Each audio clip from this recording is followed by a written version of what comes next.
صاحب دار قطنی نے لکھا ہے کہ حضور علیہ الصلاۃ والسلام موجود ہیں، حضور کی خدمت میں صحابہ حاضر خدمت ہیں اور ذکر کر رہے تھے کسی شخص کی عبادت کا، اس کے نوافل کا، اس کی عبادت گزاری کا ذکر کر رہے تھے۔ اتفاق ایسا ہوا کہ جس کا ذکر چل رہا تھا وہ شخص مسجد نبوی کے اندر داخل ہوا۔ ایسا ہوتا ہے، ہم کئی بار کسی کا ذکر کر رہے ہوتے ہیں تو وہی شخص اچانک آ جاتا ہے تو جو ذکر کر رہا ہوتا ہے اس کے چہرے پر ایک عجیب سی مسکراہٹ اور خوشی ہوتی ہے۔ وہ کہتا ہے میں ابھی آپ کا ہی ذکر کر رہا تھا، آپ کا ہی ابھی تھوڑی دیر پہلے ذکر ہو رہا تھا۔ صحابہ کرام جس کا ذکر کر رہے تھے جب اس کو اپنے درمیان آتا دیکھا تو عرض کرتے حضور جس کا ہم ذکر کر رہے تھے حضور دیکھیے وہ شخص خود آ گیا۔ اب آقا علیہ الصلاۃ والسلام نے آنے والے شخص کو دیکھا تو صحابہ کی جانب حضور متوجہ ہو کر آقا نے سوال کیا، صحابہ تم اس کا ذکر کر رہے تھے؟ جی آقا اس کا ذکر کر رہے تھے۔ فرمایا تمہیں جو عبادت گزار نظر آ رہا ہے مجھے اس کے چہرے سے شیطان کے آثار دکھائی دے رہے۔ اللہ اکبر۔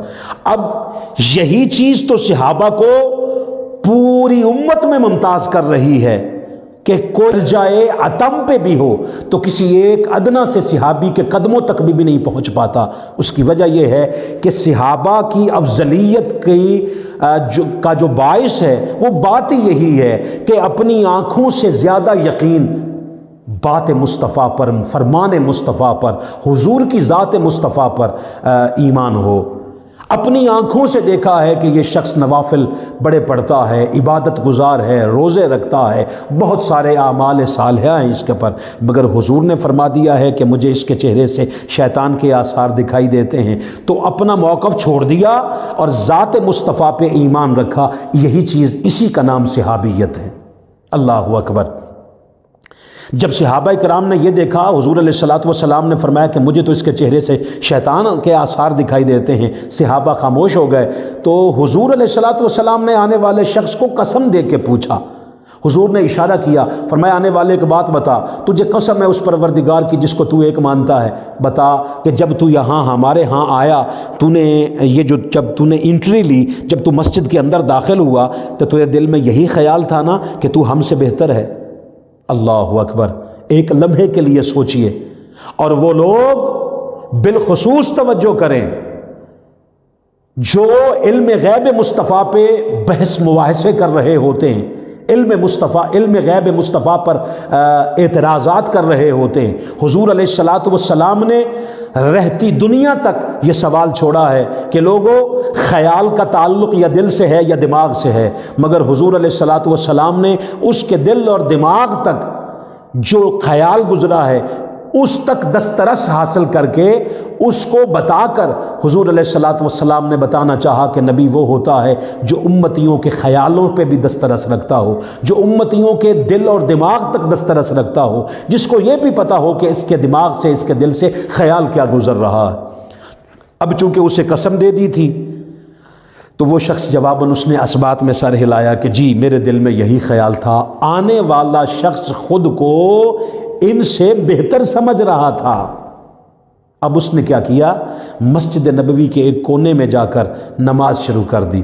حضور علیہ الصلاۃ والسلام نے صحابہ کرام علیہم الرضوان کی طرف متوجہ ہو کر حضور نے فرمایا کوئی تم میں سے ہے جو اسے جا کر قتل کر دے؟ سب سے پہلے حضرت ابو بکر صدیق رضی اللہ تعالی عنہ اٹھے، عرض کرتے ہیں آقا اجازت دے میں جاؤں؟ حضور نے اجازت دی۔ حضرت ابو بکر صدیق نے تلوار اٹھائی، وہاں گئے، واپس آ کر عرض کرتے ہیں آقا وہ تو نماز پڑھ رہا ہے۔ اور اس کے پیچھے ایک چیز اور بھی ہے کہ حضور نے نمازیوں کو قتل کرنے سے منع فرمایا ہوا تھا۔ حضرت ابو بکر صدیق رضی اللہ تعالیٰ عنہ تصدیق کے لیے آئے ہوں، حضور وہ تو نماز پڑھ رہا ہے، نماز مسلمانوں والا عمل ہے، اور حضور آپ نے تو مسلمانوں کو قتل کرنے سے منع فرمایا ہے۔ آپ نے فرمایا بیٹھ جاؤ۔ دوسری اجازت حضرت عمر فاروق رضی اللہ تعالیٰ عنہ نے لی، عرض کرتے ہیں آقا میں جاؤں؟ فرمایا جاؤ۔ حضرت عمر فاروق جیسا جلیل القدر صحابی جا کر پلٹ کے آ کر عرض کرتے ہیں آقا اس کی نماز کے طریقہ کار کو دیکھ کر میرا بھی جی نہیں چاہا، میرا بھی دل نہیں چاہا کہ میں اسے قتل کر دوں۔ حضور واقعی قتل کر دوں؟ فرمایا بیٹھ جاؤ۔ مولا کائنات سیدنا علی المرتضیٰ شیر خدا کرم اللہ وجہ الکریم اٹھے، عرض کرتے حضور میں جاؤں؟ حضور نے اجازت مرحمت فرمائی، مولا کائنات نے ذوالفقار کو اٹھایا، جب گئے واپس آ کر عرض کرتے آقا میرے جانے سے پہلے وہ شخص مسجد سے جا چکا تھا۔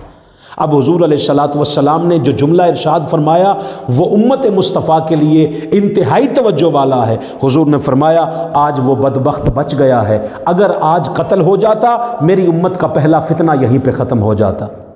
دوستان محترم، سوچنے والی بات یہ ہے کہ نماز تو دین کا ستون ہے، نماز تو مومن کی معراج ہے، نماز تو کافر اور مسلمان کے درمیان فرق کرتی ہے۔ وہ پڑھ تو نماز رہا تھا، اس کی نماز فتنہ کیسے بن گئی؟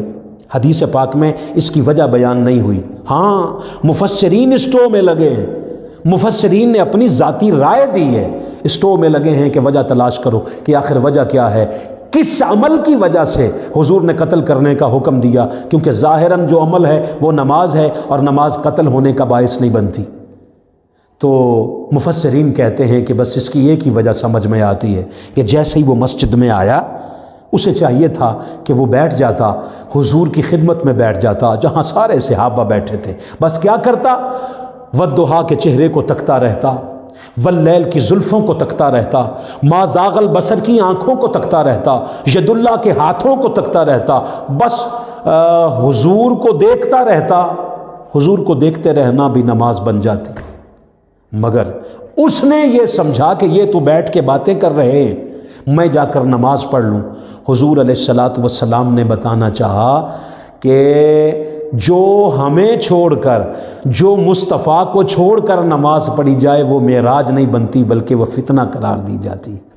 میں ایک جگہ پہ خطاب کرنے کے لیے پہنچا، اپر پنجاب کا کوئی علاقہ تھا، میں جب وہاں میں نے یہ واقعہ پیش کیا تو ایک صاحب تھے، باشرہ بھی تھے، کافی دیر سے مجھے سن رہے تھے اور میرے خطاب کے دوران بڑی بےتابی سے کروٹیں بدل رہے تھے، کبھی اس پہلو بیٹھتے کبھی اس پہلو بیٹھتے، کبھی کچھ لفظ زبان سے اتنا سا کہتے کہ سمجھ میں نہیں آتا، مگر ان کی رویے سے، ان کے حرکات و سکنات سے لگ رہا تھا کہ وہ کسی تکلیف میں بیٹھے۔ جب میں نے یہ جملہ کہا تو وہ بولے، پھر انہیں بولنے کا موقع ملا، مجھے کہتے فاروقی صاحب ان کو یہ بھی بتا دیں کہ وہ نفلی نماز تھی۔ انہوں نے توجہ تو بہت اچھی دلائی، مگر مجھے اس کی تکلیف کی سمجھ آ گئی، بات کی وجہ، ان کی تکلیف کی وجہ سمجھ میں آ گئی کہ اصل میں معاملہ کیا ہے۔ میں نے کہا جی میں تو ان کو بتا دیتا ہوں کہ جی دوستان محترم، وہ نہ نماز فجر تھی، نہ ظہر تھی، نہ عصر تھی، نہ مغرب تھی، نہ عشاء تھی، اچھا تہجد بھی نہیں تھی، وہ نفلی نماز تھی، اس میں تو کوئی شک نہیں۔